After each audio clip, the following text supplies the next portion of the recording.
Idinao sa Navotas City ang makulay na Pangisdaan Festival. Tampok ang mayamang kultura ng pangingisda sa lungsod. Ang detalye sa Balitang Pambansa ni Jana Pineda ng Philippine Information Agency, National Capital Region. Ipinagdiwang ng Navotas City ang ika-119 na taong pagkakatatag ng lungsod sa pamamagitan ng pagdaraos ng makulay at taunang Pangisdaan Festival na sumasalamin sa mayamang kultura ng pangingisda sa Navotas na siyang pangunahing kabuhayan ng mga Navoteño.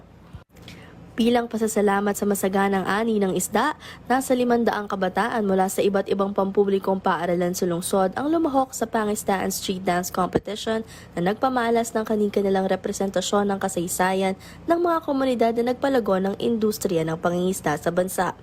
Binigyang diin ni Navotas City Mayor John Ray Tiangco ang kahalagahan na maging kaisa ang mga kabataan sa patuloy na pagpapaunlad ng kultura ng Navotas.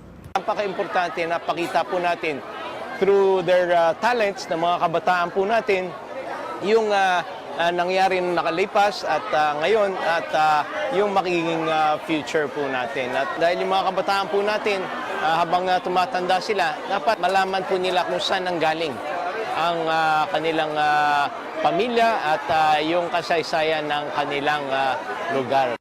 Isa lamang ang Pangisdaan Festival sa mga inihandang aktibidad ng lokal na pamahalaan ng Navotas upang kilalanin ang natatanging kontribusyon ng pangisdaan sa lungsod.